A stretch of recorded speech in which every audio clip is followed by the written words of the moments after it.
नमस्कार दोस्तों, मैं आप सबका दिल से धन्यवाद करती हूँ कि आप हमारे वीडियो को इतना स्नेह और प्यार दे रहे हैं। आपका समर्थन हमें हर दिन प्रेरित करता है। आपके ढेरों सवालों और सुझावों को ध्यान में रखते हुए इस वीडियो में मैं कुछ गहरे रहस्यों पर बात करूँगी जो आपके लिए नई सोच का द्वार खोल सकते हैं। कई दर्शकों ने मुझसे यह पूछा है कि क्या आज्ञा चक्र और त्रिकुट एक ही हैं या इनमें कोई अंतर है। यह एक गूढ़ प्रश्न है जिसका उत्तर मैं सरलता से दूंगी ताकि आपकी साधना में यह उपयोगी सिद्ध हो सके। तो जुड़े रहिए, क्योंकि इस वीडियो में हम चक्रों की गहराई में उतरेंगे और बताएंगे कि कैसे हर चक्र हमारी आंतरिक शक्तियों को जगाने में सहायक होता है। ये वीडियो न केवल आपके सवालों का जवाब देगा बल्कि आत्मिक जागरण और संतुलन की ओर एक कदम और बढ़ने में भी मार्गदर्शन करेगा। अब चलिए इस अद्भुत यात्रा की शुरुआत करते हैं और खुद को एक नई रोशनी में जानने का अवसर पाते हैं। हमारे शरीर के सभी चक्र ऊर्जा से परिपूर्ण होते हैं और वे जीवन शक्ति तथा परम आनंद के अद्वितीय स्रोत होते हैं। ये चक्र साधक को ऐसे अनुभव प्रदान करते हैं जिनका वर्णन करना शब्दों से परे है। साधारण व्यक्ति इन चक्रों के बारे में केवल पढ़ या सुन सकता है, लेकिन उनके वास्तविक आनंद और गहनता का अनुभव केवल वही साधक कर सकता है जिसने इन्हें जागृत कर लिया हो। जिन्होंने इन चक्रों की शक्तियों का पूर्ण अनुभव नहीं किया, उनके लिए ये बातें एक कहानी जैसी रह जाती हैं, बातें जो उन्हें ज्ञान तो दे सकती हैं पर असल एहसास नहीं। वे चाहे जितना भी पढ़ लें या समझने का प्रयास करें, वास्तविक शक्ति और आनंद का अनुभव नहीं कर सकते, क्योंकि यह अनुभव बौद्धिकता से नहीं बल्कि आत्मिक जागृति से प्राप्त होता है। अब हम इस दिव्य यात्रा में सहस्त्रार चक्र की ओर बढ़ते हैं, जो शरीर का सर्वोच्च और सबसे पवित्र चक्र है। यह चक्र उस परम चेतना और आनंद का द्वार है जिसे जागृत कर साधक को जीवन में अलौकिक अनुभवों की प्राप्ति होती है। सहस्त्रार चक्र का जागरण एक ऐसा क्षण है जब साधक अपनी आत्मा को सर्वोच्च चेतना से जोड़कर अनंत शांति, ज्ञान और परमानंद का अनुभव करता है। आइए इस मार्ग पर आगे बढ़ें और इस दिव्यता को अपनाने के लिए तैयार हों। आज्ञा चक्र के ऊपर स्थित त्रिकुटी स्थान को अत्यंत महत्वपूर्ण और रहस्यमयी स्थल माना गया है।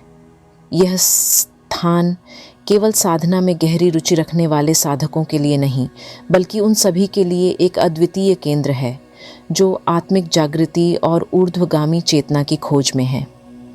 त्रिकुटी स्थान के ऊपर सुषुम्ना नाड़ी का वास्तविक और अद्भुत केंद्र स्थित है, जिसका जागरण साधक को अनंत संभावनाओं से जोड़ता है। सुषुम्ना नाड़ी का सक्रिय होना साधना की प्रक्रिया में निर्णायक भूमिका निभाता है। इस नाड़ी के जागृत होने के बाद ही नीचे के चक्र अपनी शक्तियों को प्रकट कर पाते हैं। जब तक यह नाड़ी सुप्त अवस्था में रहती है, तब तक कोई भी चक्र अपने संपूर्ण सामर्थ्य का अनुभव नहीं करा सकता। यह नाड़ी साधक के लिए एक गूढ़ और जादुई मार्ग बन जाती है, जिसमें कदम कदम पर उसे चमत्कारिक अनुभव और दिव्यता की अनुभूति होती है। साधना के इस मार्ग में जब साधक सुषुम्ना नाड़ी को सक्रिय करता है, तब उसकी यात्रा आत्मज्ञान और परम शांति की ओर प्रवाहित होने लगती है। इस प्रक्रिया के दौरान साधक को हर क्षण नई नई अनुभूतियाँ होती हैं जो उसकी साधना को अधिक गहन और सार्थक बना देती हैं। सुषुम्ना नाड़ी न केवल साधक की सुप्त शक्तियों को जागृत करती है बल्कि उसे आत्मिक ज्ञान और परम चेतना की दिशा में अग्रसर करती है। इस मार्ग में साधक को आत्मिक उन्नति का अनुभव होता है और वह अपनी चेतना को एक नई ऊंचाई पर ले जाने में सफल होता है।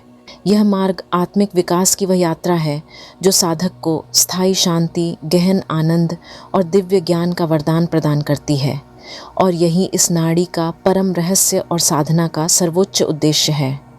अब हम आते हैं बंकनाल पर। ये एक रहस्यमयी और अत्यंत गूढ़ गुफा है जिसका वास्तविक अर्थ और अनुभूति हर किसी के लिए समझ पाना संभव नहीं है। बंकनाल ऐसी गुफा है जहाँ प्रवेश करते ही साधक को केवल गहन अंधकार से सामना होता है, यहाँ कोई प्रकाश नहीं, कोई दिशा नहीं, बस एक अनंत अंधकार जो साधक को अपनी बाहरी दृष्टि से परे देखने के लिए मजबूर करता है। यह अंधकार बाहरी दुनिया से मुक्ति का प्रतीक है, एक ऐसा स्थल जहाँ हर चीज़ धुंधली हो जाती है और साधक को अपनी अंतरात्मा की ओर जाने का मार्ग मिलता है। इस गुफा में प्रवेश करते ही साधक को अपने भीतर की गहराई में उतरने का अवसर मिलता है। बंकनाल का रहस्य इतना गहन है कि साधक का मन इसे समझने में असमर्थ हो जाता है। इस रहस्यमयी गुफा में साधना और आत्मचिंतन का मार्ग साधक को अपनी आत्मा की गूढ़ परतों को अनावृत करने का अवसर देता है। यहाँ के अंधकार में साधक को अपनी आत्मा का साक्षात्कार होता है, एक ऐसा अनुभव जो उसे जीवन की गहरी सच्चाइयों से अवगत कराता है। बंकनाल का अनुभव असाधारण और गहन होता है, जो साधक को एक ऐसी यात्रा पर ले जाता है जहाँ वह अपने अस्तित्व की वास्तविकता से परिचित होता है। इस अंधकार में वह अपनी आत्मा की निस्तब्धता को महसूस करता है और उस परम शांति की झलक पाता है जो बाहरी संसार की हलचल में खो जाती है। बंकनाल साधक को अपनी अंतरात्मा से जोड़ता है और उसे उस अनंत चेतना का एहसास कराता है जो उसके भीतर सदैव से विद्यमान है।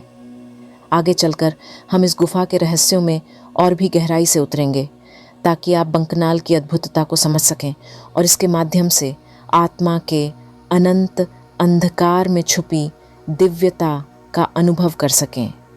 यह स्थान साधक के लिए एक ऐसी यात्रा का आरंभ है जहां वह अपनी अंतरात्मा की अनंत गहराइयों में झांकता है और सच्चे आत्म साक्षात्कार की ओर बढ़ता है।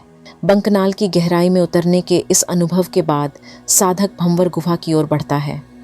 यह स्थान बंकनाल से भिन्न है क्योंकि जहाँ बंकनाल में गहन अंधकार और मौन का अनुभव होता है, वहीं भंवर गुफा एक अत्यंत अलौकिक और रहस्यमयी स्थान का प्रतीक है।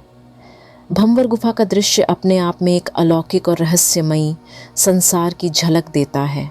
इसे शब्दों में बांध पाना आसान नहीं है क्योंकि यहाँ का सौंदर्य और रहस्य साधारण समझ से परे है। भंवर गुफा पर मैंने एक डिटेल्ड वीडियो बनाया हुआ है, लिंक डिस्क्रिप्शन में है, आप चेक कर सकते हैं। यह गुफा साधकों के लिए एक अद्वितीय अनुभव का स्रोत है, जहाँ केवल गहरी साधना और आत्मसमर्पण से ही इसकी सच्ची अनुभूति प्राप्त होती है। भंवर गुफा में प्रवेश करते ही साधक को एक अनोखी और दिव्य ऊर्जा का आभास होता है जो उसके भीतर गहराई से प्रवाहित होने लगती है। यह स्थान साधक को आत्मज्ञान की ओर अग्रसर करता है, जहां वह अपनी आत्मा की गहराइयों में छुपी दिव्यता को महसूस कर सकता है। इस गुफा का वातावरण ऐसा है मानो पूरी सृष्टि का रहस्य इसमें सिमट आया हो। साधक इस गुफा में प्रवेश करते ही एक गूढ़ और शक्तिशाली आकर्षण महसूस करता है जो उसे उसकी आत्मा के भीतर की परतों को देखने की प्रेरणा देता है। भंवर गुफा का अनुभव साधक को एक ऐसे आध्यात्मिक पथ पर ले जाता है जहां वह अपने अस्तित्व की असली शक्ति और सार को जान पाता है। यह गुफा साधक को आत्मा की गहराइयों में डुबकी लगाने का अवसर देती है और उसकी चेतना को एक नई दिशा में प्रवाहित करती है।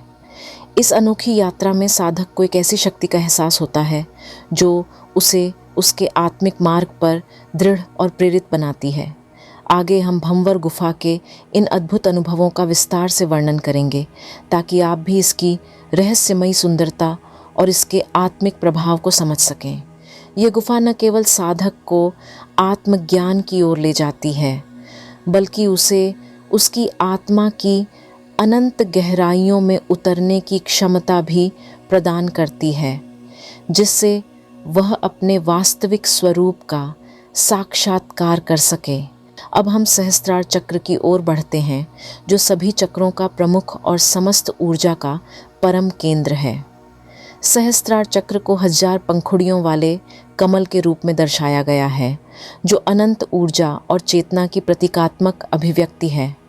यह चक्र हमारे मस्तिष्क के शीर्ष पर स्थित है और हमारी संपूर्ण आत्मिक और शारीरिक चेतना का स्रोत माना जाता है, ठीक वैसे ही जैसे मस्तिष्क पूरे शरीर के संचालन का केंद्र होता है।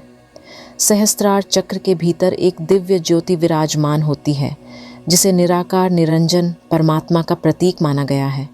ये वही सर्वव्यापी शक्ति है जिसे विभिन्न नामों से पुकारा जाता है, भगवान, ईश्वर, गॉड, अल्लाह आदि।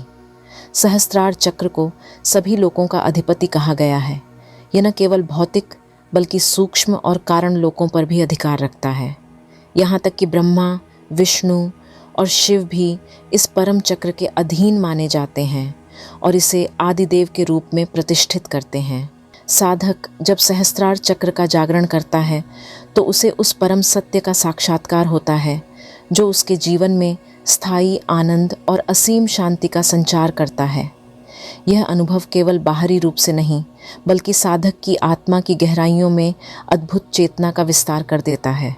सहस्त्रार का जागरण साधक को ब्रह्मांडीय शक्ति से जोड़ता है, जिससे उसे समस्त सृष्टि के साथ एकाकार होने का अनुभव होता है। सहस्त्रार चक्र का जागरण साधक को परम चेतना और अद्वितीय दिव्यता के उच्चतम शिखर पर ले जाता है, जहां उसका मन, आत्मा और शरीर पूर्ण संतुलन में आ जाते हैं। इस अवस्था में साधक को सृष्टि के मूल तत्वों और उसके भीतर छुपे हुए रहस्यों का ज्ञान प्राप्त होता है। ये जागरण उस परम सत्य को प्रकट करता है जो हर जीव में निहित है और यह साधक को उसके अस्तित्व की सर्वोच्च पहचान दिलाता है। सहस्त्रार चक्र का अनुभव उस शाश्वत आनंद, शांति और दिव्य प्रेम का स्रोत है जो साधक के जीवन को सदा के लिए परिवर्तित कर देता है और उसे आत्म साक्षात्कार के पथ पर स्थिरता और संपूर्णता प्रदान करता है। संत तुलसीदास और कबीर साहब ने भी सहस्त्रार चक्र के परम सत्य की अनुभूति को अपने शब्दों में अद्वितीय ढंग से व्यक्त किया है। तुलसीदास जी अपने दोहे में कहते हैं, प्रविश नगर कीजिए सब काजा, हृदय राख कौशलपुर राजा। इस पंक्ति में वे हमें यह समझाते हैं कि जब साधक सहस्त्रार चक्र की ओर बढ़ता है तो वह अपने हृदय में परमात्मा की उपस्थिति का अनुभव करता है, जो उसकी चेतना का आंतरिक राजा बन जाता है। ये संकेत उस गहन आत्मिक अवस्था का है जहाँ साधक के सभी कार्य, विचार और भाव परमात्मा के प्रति समर्पित हो जाते हैं। कबीर साहब भी इसी सत्य को अलग दृष्टिकोण से प्रस्तुत करते हैं। वे कहते हैं, लाली देखन में गया, हो गया लालम लाल। कबीर साहब की यह पंक्ति सहस्त्रार चक्र की उस दिव्य लालिमा का प्रतीक है जो साधक को इस चक्र के जागरण के दौरान अनुभव होती है। ये लालिमा उगते हुए सूर्य की आभा की तरह साधक के मन और आत्मा को एक अद्वितीय तेज और आनंद से भर देती है। ये बाहरी रंग नहीं बल्कि साधक के भीतर प्रस्फुटित होने वाला प्रेम, शांति और एकात्मकता का प्रतीक है।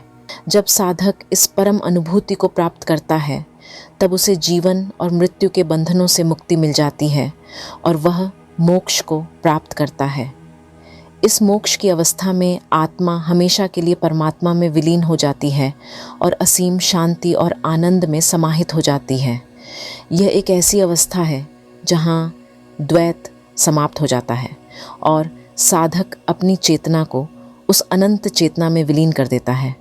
मोक्ष के बाद साधक के लिए इस पृथ्वी के आवागमन का चक्र समाप्त हो जाता है और वह परम आनंद का साक्षात अनुभव करता है।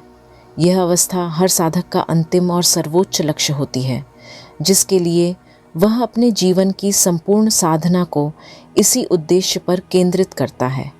परमात्मा के साथ एकाकार होने की उस अंतिम अवस्था को प्राप्त करने के लिए जहाँ केवल शाश्वत शांति और अनंत आनंद है। यह यात्रा यहीं समाप्त नहीं होती। इसके आगे और भी अनुभव हैं, जैसे मानसरोवर और सातों ब्रह्मांड। इन सभी के पार जाकर साधक परम पुरुष के लोक में प्रवेश करता है। मानसरोवर का एक विशेष महत्व है। ये वह दिव्य स्थान है जहाँ आत्मा स्नान कर पवित्र होती है और हंस से परमहंस बन जाती है। इसी अवस्था में साधक का कर्म बीज समाप्त हो जाता है और आत्मा परम पुरुष में विलीन हो जाती है। यह महाज्ञान का अनुभव करना एक अनोखा सफ़र है। ये ज्ञान किसी पुस्तक में नहीं मिलता।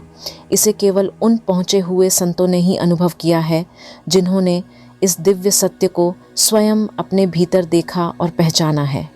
साधक को ये ज्ञान अपने भीतर की यात्रा से ही प्राप्त करना होता है और केवल वही इसका सच्चा अर्थ समझ सकता है जिसने इसे वास्तविक रूप से अनुभव किया हो। तो आइए हम इस परम सत्य की ओर बढ़ते हैं और मानसरोवर की इस दिव्य यात्रा पर चलते हैं। यही वह मार्ग है जो साधक को उसकी आत्मा के सबसे गहरे रहस्यों से परिचित कराता है और उसे परम शांति, आनंद और मुक्ति का साक्षात्कार कराता है।